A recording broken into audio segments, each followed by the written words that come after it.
isso, eu quero pedir que você que tem a sua Bíblia, abra a Bíblia, a sua palavra de Deus, no Evangelho segundo o apóstolo Marcos, capítulo de número 7, verso 17. E se por um acaso tem alguém perto de você que não tem Bíblia, ajude essa pessoa, né? Fique perto dela, tá? Para que vocês possam ler a Bíblia juntos, para a gente possa estar acompanhando a palavra de Deus juntos. Amém?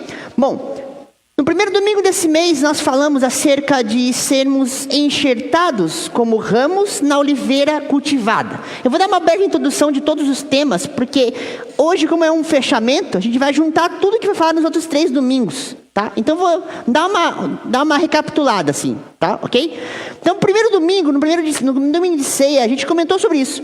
Que, na verdade, Jesus, ele é a oliveira que é cultivada. Ele é cortado como um ramo de Jessé, está lá em Isaías 11, também está lá em Romanos 11.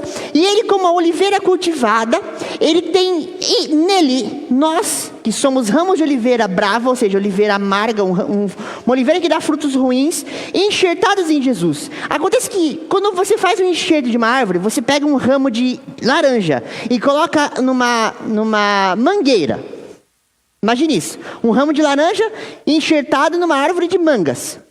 Aquele ramo de laranja, ele vai produzir laranjas, certo? Então, obviamente, nós, como gentios pecadores, por causa do pecado de Adão, enxertados em Jesus, naturalmente, nós seríamos produtores de frutas amargas. Mas não é esse o caso. No caso, quando nós somos enxertados em Jesus, isso está em Romanos 11, a gente vai ver isso hoje de novo. Nós, enxertados em Jesus, produzimos frutos bons. Isso é que importa. Naturalmente, a nossa natureza pecaminosa é uma natureza de trazer problemas, de dar frutos ruins.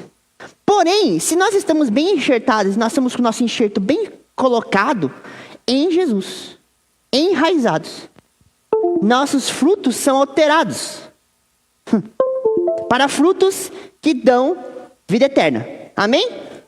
Primeiro domingo falamos disso.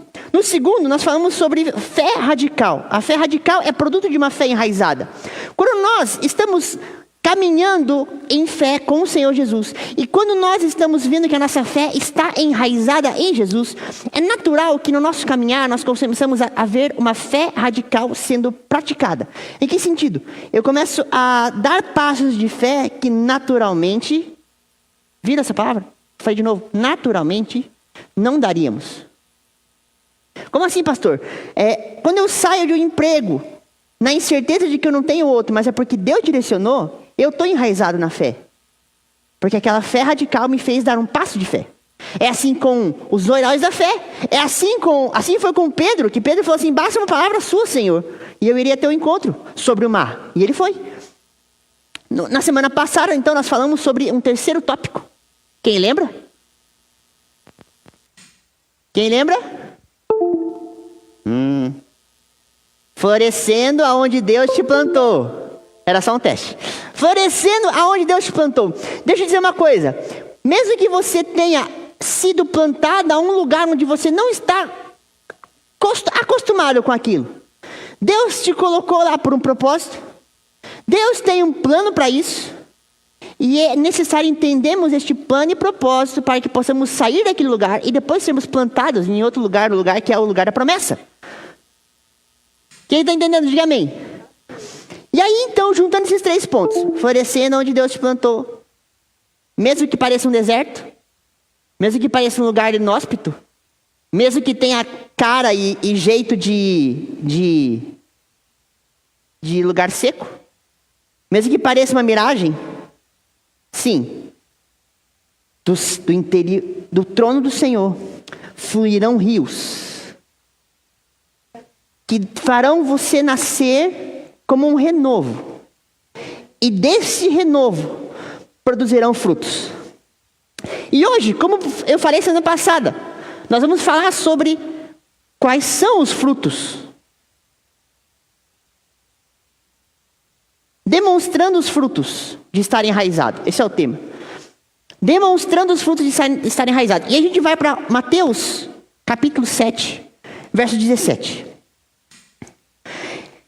A mensagem de hoje tem 3 tópicos bem importantes. Então eu quero que você que está anotando, você que está aí fazendo o seu bloco de notas, você que está aí preparando talvez alguma coisa para ministrar nos seus amigos, alguma conversa com eles, você que quer depois partilhar isso com eles, anote importante isso. Essa mensagem de hoje tem 3 tópicos bem importantes. Primeiro tópico: por que devemos dar frutos?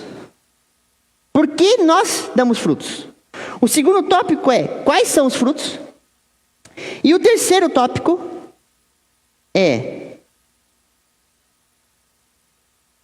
então vamos frutificar.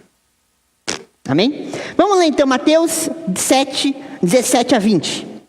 Diz assim: semelhantemente, toda árvore boa dá frutos bons, mas a árvore ruim dá frutos ruins. A árvore boa não pode produzir frutos ruins, nem a árvore ruim pode produzir frutos bons. Toda árvore que não produz bons frutos é cortada e lançada ao fogo. Assim, pelos seus frutos, vocês os reconhecerão.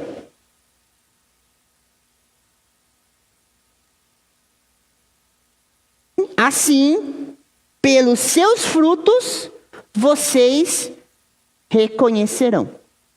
Então, assim, primeiro ponto: toda árvore é reconhecida por seus frutos.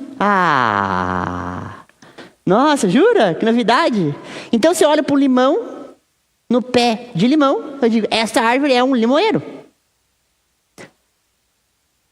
Não tem nenhuma novidade nisso, né?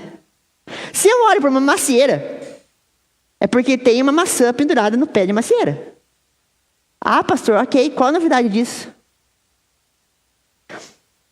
A novidade é o seguinte: lembram que Jesus, em um dado momento, ele vai olhar uma certa figueira, procurando folhas?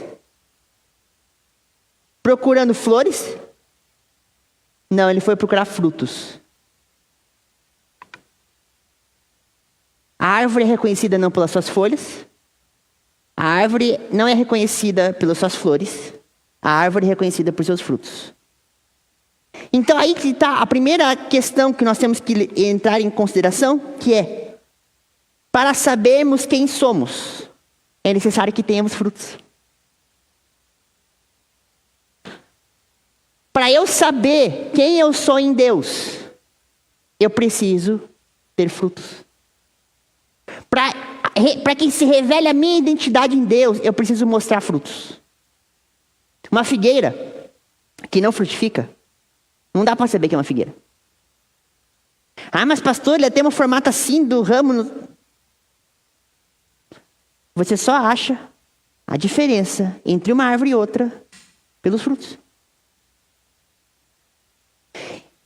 Então, para eu saber o meu propósito, eu preciso frutificar.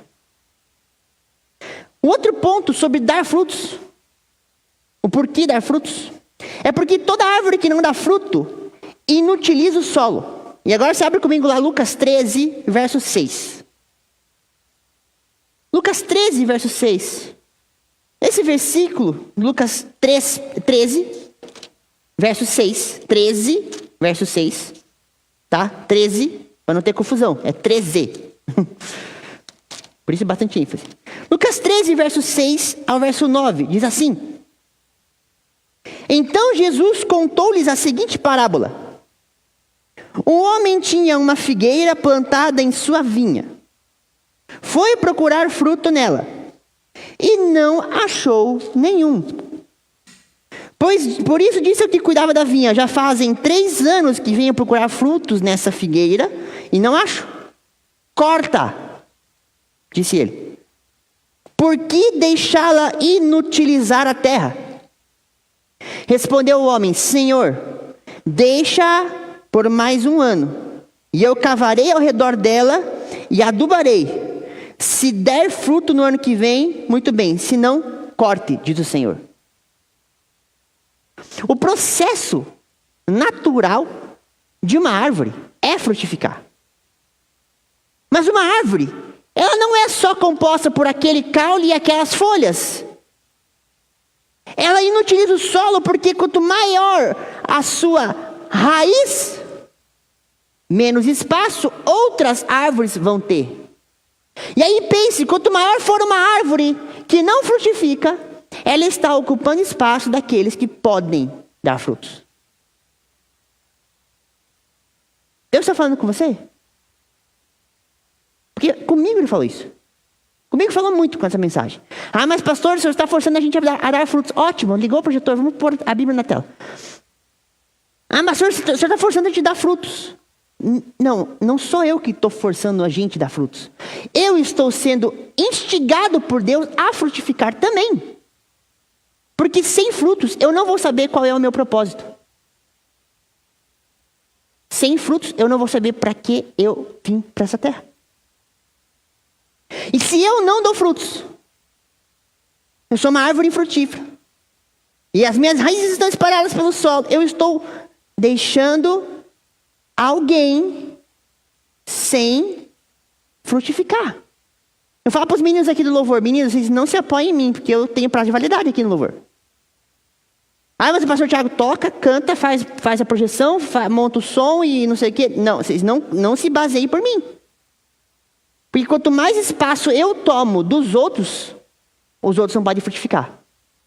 Então, se eu digo assim para vocês: olha, eu vou frutificar, eu vou criar alguém, eu vou pôr alguém no violão, eu vou pôr alguém na bateria, eu vou pôr alguém para trabalhar com som, vou pôr alguém na transmissão, em todas as áreas que eu faço. Se eu não frutificar, dando uma outra pessoa a oportunidade de também criar os seus frutos, eu estou ocupando espaço.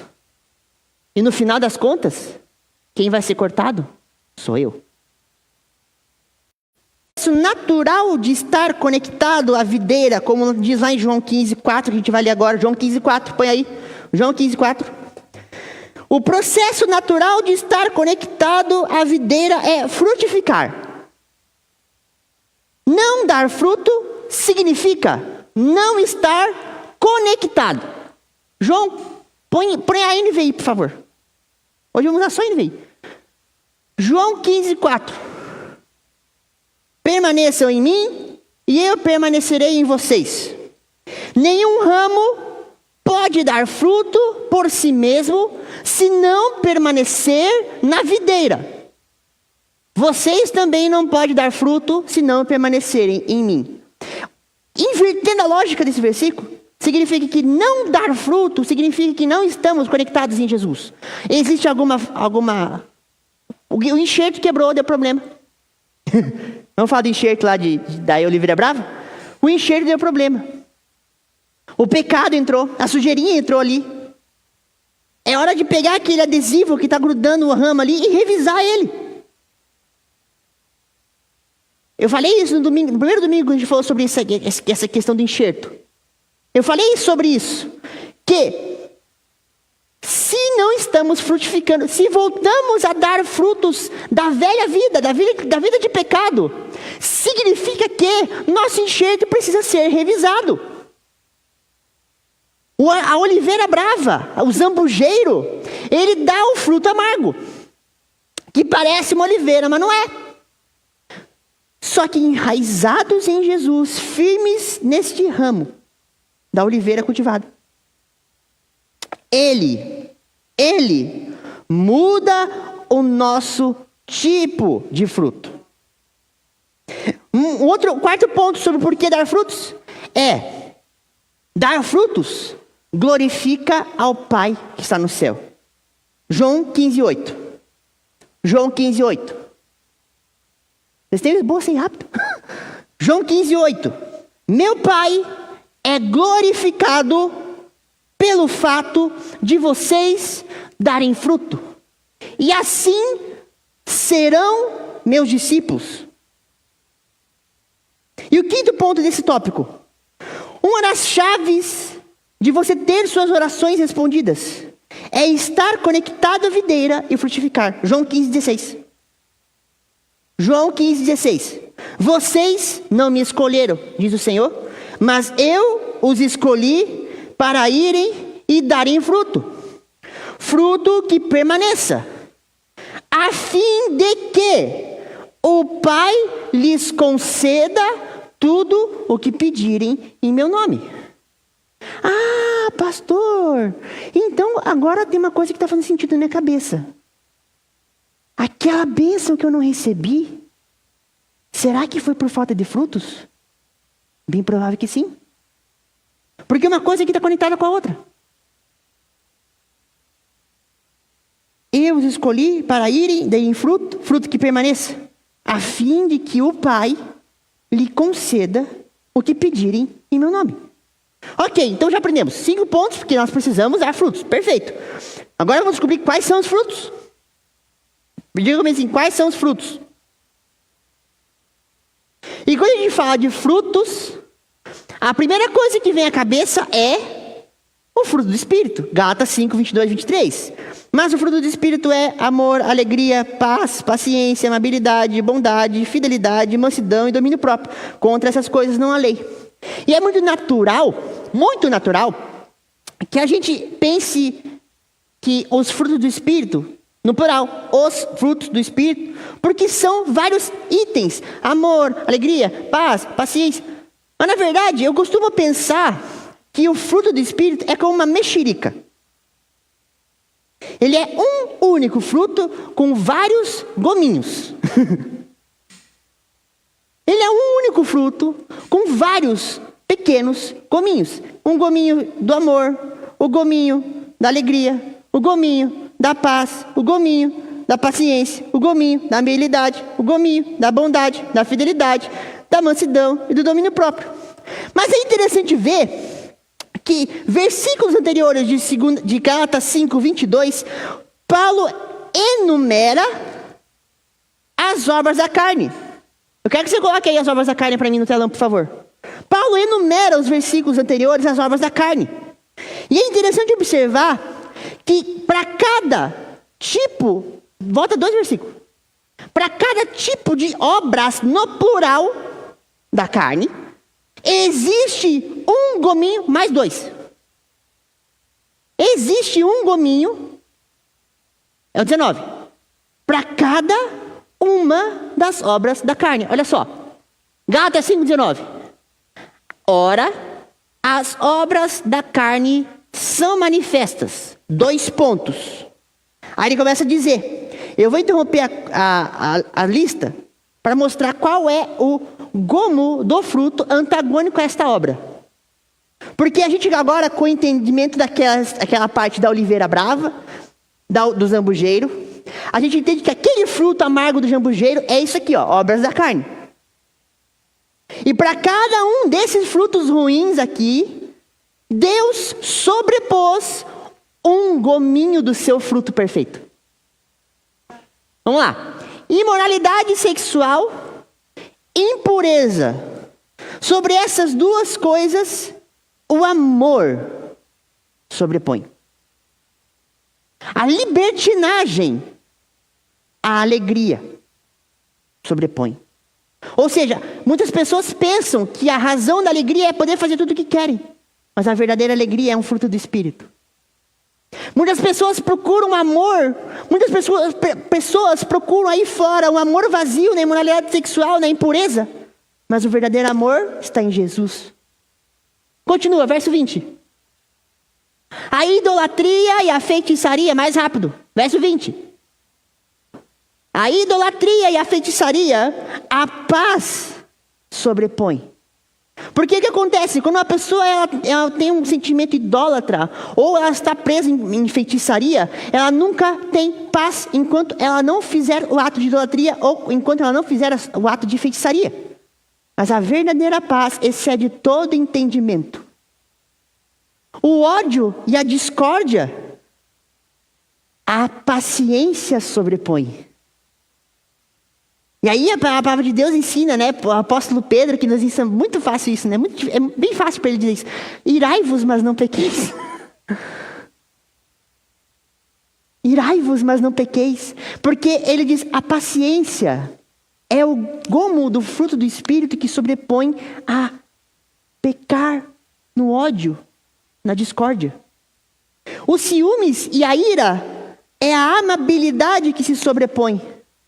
Se eu tenho ciúmes de alguém, ou se eu estou irado com alguém, é porque eu não tenho... A outra versão de amabilidade seria compaixão. E aí, na sequência, tem o egoísmo. E sobre o egoísmo, sobrepõe a bondade.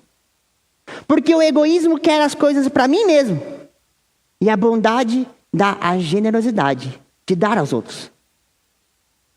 E aí, as dissensões e facções, eu preciso nem dizer o que é dissensões, porque do lado vem facções, que é divisões. A fidelidade sobrepõe. Em vez de eu dividir, em vez de eu discutir, de eu criar uma facção, criar uma divisão, eu digo, eu sou fiel a essa pessoa.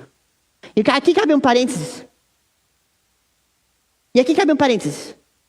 Muitas vezes parece que a gente está... Vou dizer o contexto de igreja, tá? Mas pode ser para qualquer outra coisa. No contexto de igreja, parece às vezes que a gente, aspas, não concorda com a direção que está sendo feita. Fecha aspas.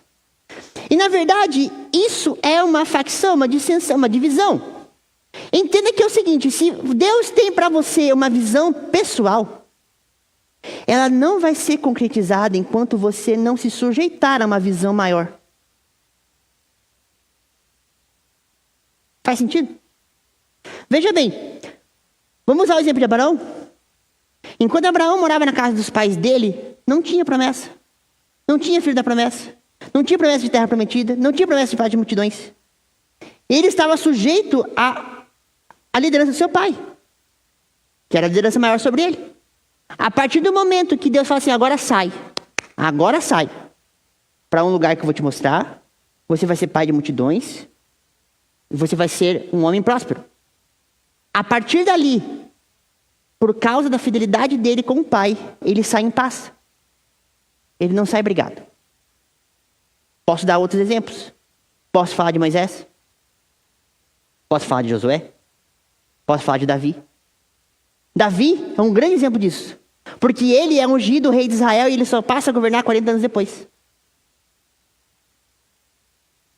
E ele, mesmo não tendo mais a unção sobre Saul, Davi se sujeita ao governo de Saul. Ele é um funcionário, ele passa a ser o general, ele passa a ser um funcionário da corte, ele passa a ser genro. E ele tinha sim um propósito definido, bem claro, ele ia ser o rei de Israel, depois de Saul. E ele é ungido muito antes disso. E ele não pegou os pés pelas mãos e disse assim, eu vou agora quebrar tudo aqui, porque agora eu sou o rei, Deus tirou a unção de Saul e está comigo, e eu vou tomar o trono. Ele não fez isso. Ele se sujeitou, ele não criou facções, e Deus o fez um rei próspero, quando chegou a hora. Quem está entendendo? Continua. A outra obra da carne, na sequência, vem a inveja. E sobre a inveja, a mansidão sobrepõe. Pô, como assim? Inveja e mansidão? Qual é o paralelo? Porque a inveja, ela te dá ganância, ansiedade de querer conquistar aquilo que o outro tem, custe o que custar. E aí, Deus mostra a mansidão de poder esperar o tempo certo. E por fim, as últimas obras da carne do versículo é embriaguez e orgias. E aí, sobre essas coisas, o domínio próprio sobrepõe. É um fruto completo. O fruto do Espírito é um fruto completo. Não dá para escolher qual gomo você não quer. Não dá para dizer para a mexerica que eu só quero 6 dos 9 gomos. Eu não posso dizer para o fruto do Espírito que eu não quero a mansidão. Porque eu sou muito brava, muito agitada, eu não quero mansidão. Ou eu não posso dizer para o fruto do Espírito que eu não preciso de domínio próprio. Aí se você diz isso, diz assim, então você não tem domínio próprio, você tem demônio próprio, né? Eu não posso escolher qual parte do gomo, eu não preciso. Porque ele é um fruto 100% completo. É tudo ou nada. Ou a Bíblia, ou o fruto do Espírito se manifesta 100% com os 9 itens. Ou é nada. Um ramo de oliveira brava produz as obras da carne. Mas um ramo enxertado na oliveira cultivada, ao invés de produzir vários frutos ruins, produz um fruto bom com gomos que sobrepõem vários frutos ruins. Sabe o que é o nome disso? Graça. Porque para uma imensidão de frutos ruins, eu só preciso de um fruto bom. O nome disso é graça. Mas não existe só esse tipo de fruto, né? A gente pensa em frutos. Tem que dar frutos. Ok, frutos do Espírito é um. Outro fruto é almas, frutos de salvação. A gente leu João 15:16. Vocês não me escolheram, mas eu os escolhi para irem darem fruto, e fruto que permaneça. Fruto que permaneça. Versos anteriores, Jesus está dizendo assim: se vocês permanecerem em mim, ou seja, o seu fruto que é um fruto de permanecer em mim, assim como você, uma pessoa, permanece em mim, o seu fruto, almas, também tem a obrigação de permanecer em mim. Tem um terceiro tipo de fruto, que é fruto, a gente pode chamar assim, aspas, fruto que mostre arrependimento. Onde é que está isso? Lucas 3, 7 a 9. Anota aí, Lucas 3, 7 a 9. E em Lucas 3, 7 a 9, põe aí para nós. Lucas 3, 7 a 9. Contexto. Antes de a gente entrar ali. João Batista, João profeta do deserto. Ele estava batizando as pessoas. E é incrível ver que João batizava por revelação, ele não batizava por convicção. Não era a pessoa a gente não perguntava a pessoa, dizia assim, você quer se batizar? Você aceita se batizar? Não, João dizia assim, fazia a fila do batismo. Você, vem cá. Você também vem. Você não, raça de víbora, sai daqui. Era por revelação. E ele estava justamente vendo uns ali na fila que eram desses raças de víbora. E falava bem assim, raça de víboras. Quem deu a vocês a ideia de fugir da ira que se aproxima? Verso 8. Deem frutos que mostrem o arrependimento. Está aí a mágica. Ele batizava por revelação porque ele via frutos de arrependimento.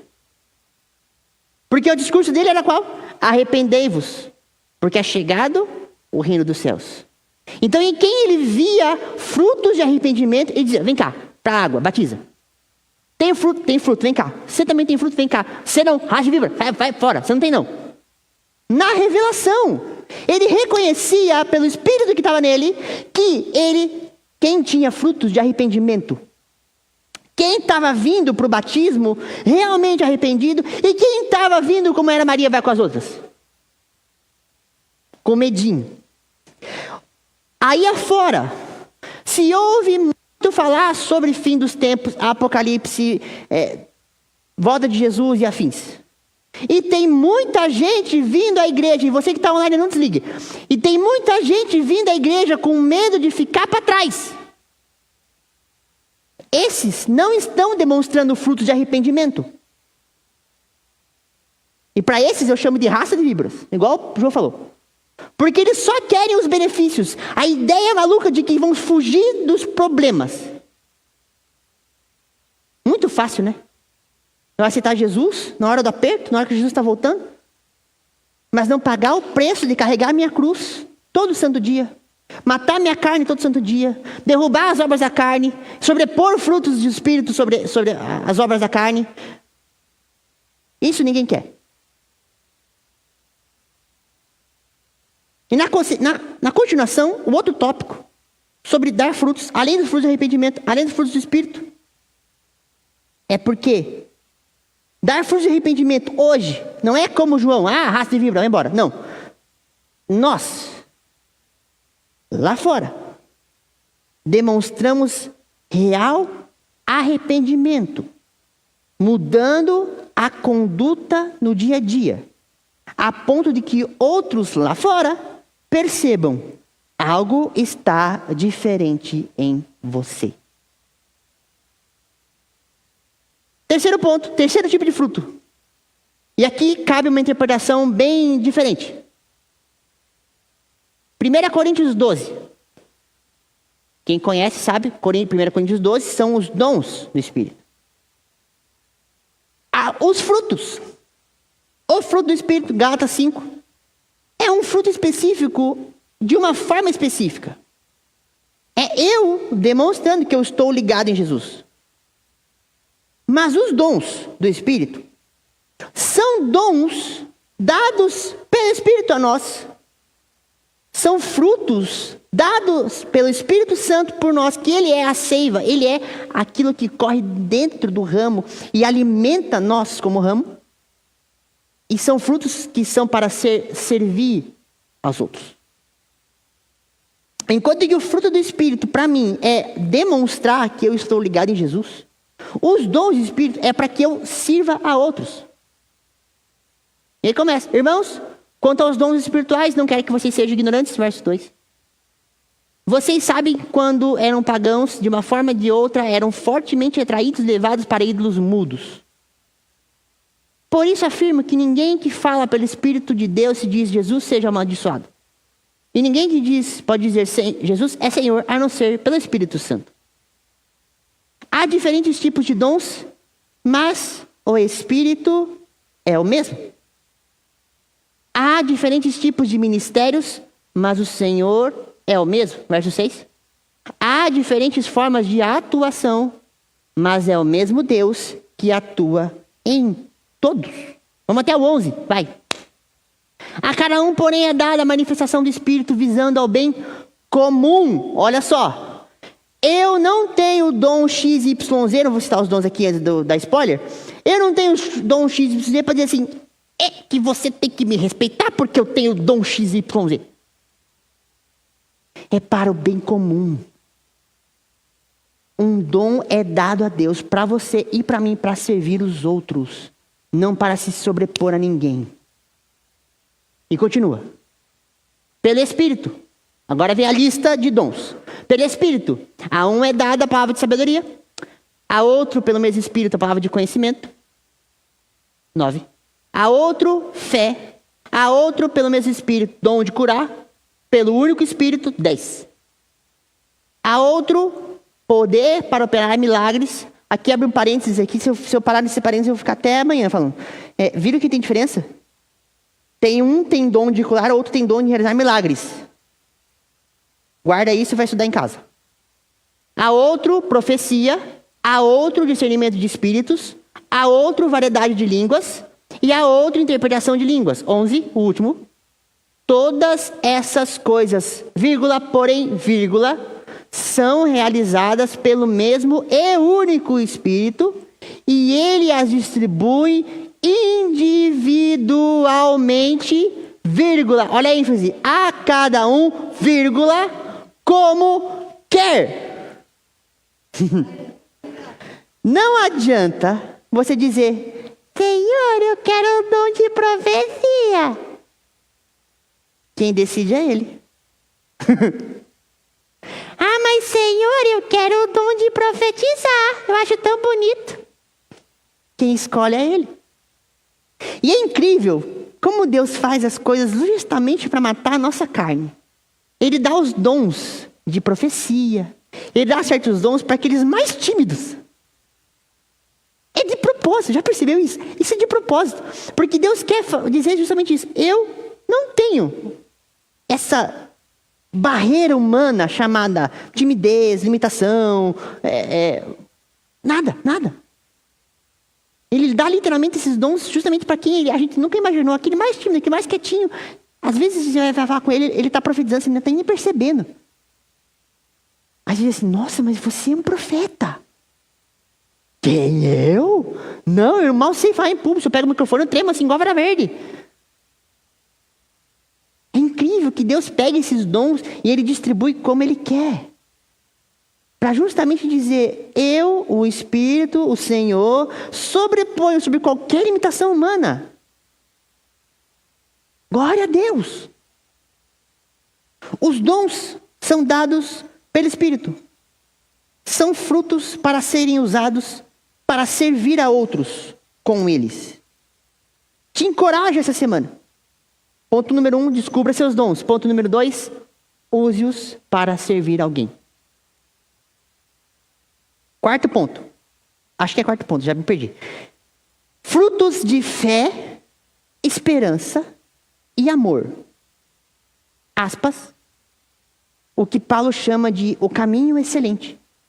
Se a gente for ler na sequência, 1 Coríntios 12, ele termina de falar dos dons. E daí no final ele diz assim, final do verso do capítulo 12, ele diz assim: agora, pois, mostrarei a vocês um caminho ainda excelente. Ou seja, um caminho mais excelente do que os dons. E ele entra em 1 Coríntios 13, 1, um texto bastante conhecido. Ainda que eu falasse a língua dos homens e dos anjos, se eu não tiver amor, serei como um símbolo que soa. Du, tem um prato rachado aí, poderia? Pega pra nós aí. Improvisado, tá? Se eu não tiver amor, eu serei como um símbolo que retine. Precisa de microfone também.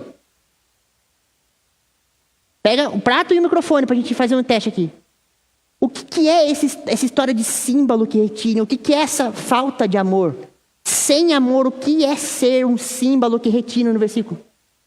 Aí em cima. Tá. Oi? Eu preciso de um prato rachado. É um prato bem ruim. Providencie enquanto eu termino aqui. Ele está falando assim que a essência de todo e qualquer fruto passa pelo amor. O caminho excelente, o caminho perfeito é o amor. O caminho perfeito é o amor. E no final do capítulo 13 ele fala assim: agora, pois, permanecem esses três: a fé, a esperança e o amor. Veja que fé e esperança não entraram nos gominhos do fruto, porque eles são um caminho diferenciado. Porque eles três juntos com o amor formam um caminho excelente da santidade. Lembra que semana passada a gente falou sobre o texto de Isaías 35? Que em meio ao deserto ele ia formar um caminho de santidade. O caminho de santidade passa por fé, por esperança e por amor. Porque eu preciso ter fé para andar por esse caminho. Eu preciso ter esperança que no final dele eu vou alcançar a santidade. E preciso ter amor a Deus, porque Deus anda comigo no caminho da santidade. É interessante perceber que no mundo aí fora tem uma palavra na moda chamada empatia. É a palavra da moda. Empatia significa capacidade de se identificar com outra pessoa, de sentir o que ela sente, de querer o que ela quer, de aprender o modo como ela aprende. Mas o caminho excelente para o que o mundo precisa não é empatia, é amor. O mundo está buscando na empatia o que só pode encontrar no amor. Amor significa forte afeição por outra pessoa, nascida de laços de consanguinidade ou de relações sociais, afeição baseada em admiração, benevolência ou interesses comuns, forte amizade, demonstração de zelo, dedicação, devoção, de adoração. O mundo procura na empatia o que só o amor pode dar. O amor é um caminho excelente porque ele vai além da empatia. Porque o amor não é só um sentimento, o amor é uma pessoa. Deus nos ensinou a amar, porque Ele é amor. Deus nos ensinou a amar como? Primeiro entregando Jesus por amor a nós. E assim ensinando o que é amor. Porque amor é se entregar pelo outro, não só sentir o que sente. É se doar. Isso é um caminho excelente. Acharam o prato aí? Traz o microfone aqui, põe aqui no microfone da bateria. Quando Paulo fala, abre só o over aqui da bateria. Não, eu preciso de um microfone bom. Compara com esse aqui. Ou aquele. O que é um prato que retine? Ele vai montar ali e eu vou explicar. Sem amor, sem a essência, o som que ele produz, a finalidade de uso dele, não serve de nada. Tanto é que ele estava até guardado lá em cima. Vamos lá. Bate aqui nesse que é bom, para comparar, e depois no que está ruim. Sem amor, com amor, som bonito, agradável. Sem amor, no outro. De novo, com amor, sem amor.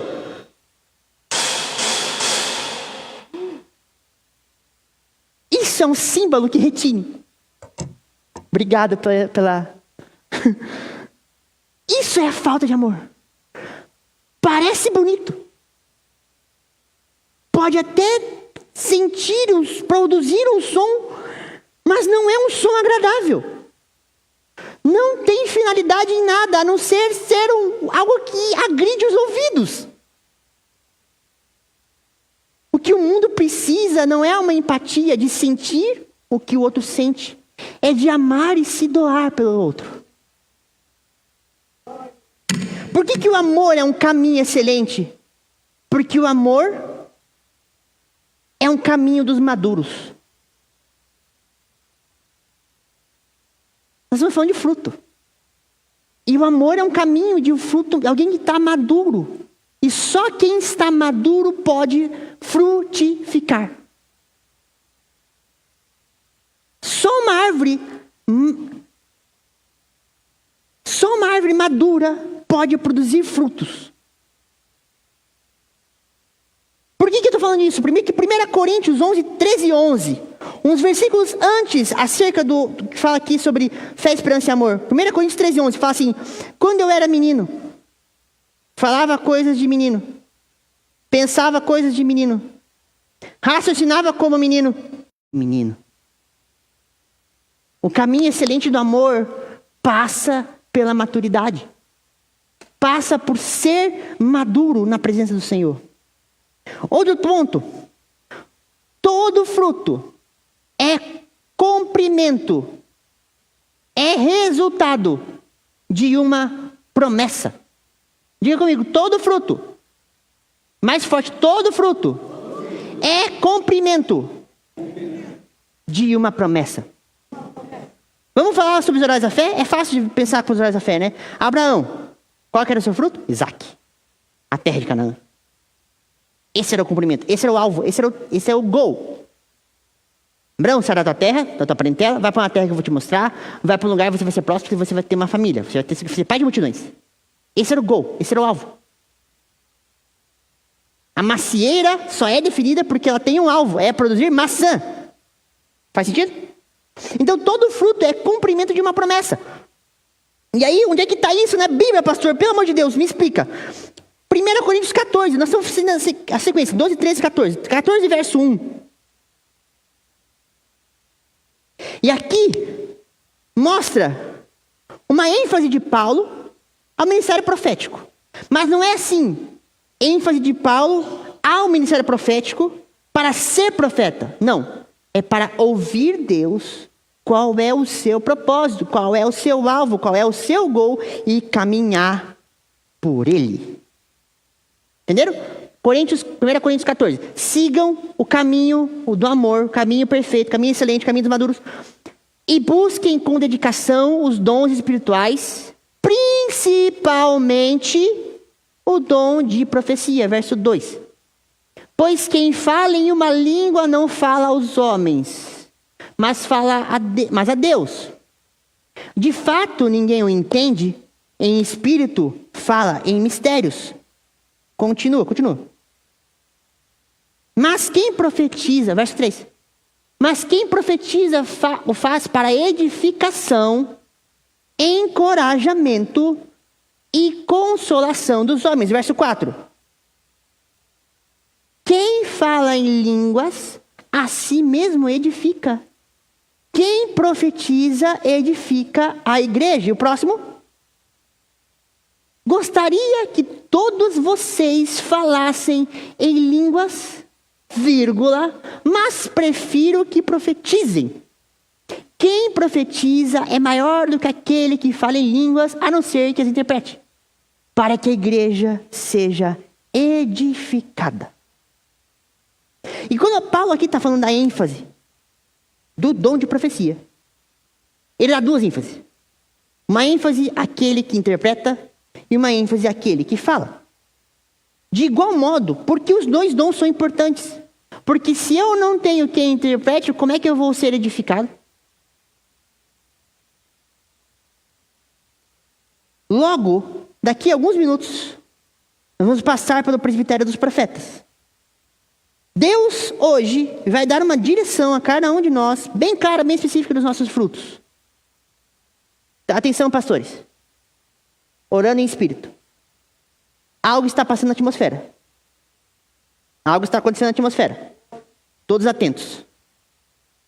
Senhor meu Deus, então, hoje, eu entendi que os meus frutos são, na verdade, o gol, o alvo da minha vida. O alvo que o Senhor designou do meu propósito. Então, eu necessito de uma clara visão profética. Para que eu consiga andar no caminho dos maduros, no caminho perfeito, no caminho excelente. Faz sentido? Se eu tenho uma clara visão de Deus, que vem através dos seus profetas, logo, eu tenho, sim, um caminho a seguir. E aí, pegando o fruto do Espírito, frutos que geram arrependimento, frutos de estarem em arrependimento, né? Deem frutos de arrependimento, como a gente falou, os dons, pegando todo esse conjunto, com esse caminho bem definido, eu posso dizer, estou no propósito de Deus. Faz sentido? Faz sentido? Vamos olhar os heróis da fé. Todos eles receberam uma promessa, caminharam segundo sua fé de que aquela palavra iria se realizar. Todos eles. Deus tem para você um plano, um propósito, que é cumprimento de uma promessa, de uma palavra profética. Uma palavra que se captura por fé e caminha nela. Por isso que eu falei, caminho excelente, fé, esperança, amor. Fé, eu capturo a palavra. Esperança, eu creio e aguardo e espero para que se cumpra. E amor é o que me faz andar. Sempre, sempre, sempre. O amor nunca me tira do caminho. Deus tem um plano, Deus tem um propósito para cada um de nós. E não estamos caminhando em fé nesse propósito. Porém, hoje, em nome de Jesus, você será recolocado no caminho pelo qual Deus te desenhou. Não olhe para as circunstâncias atuais.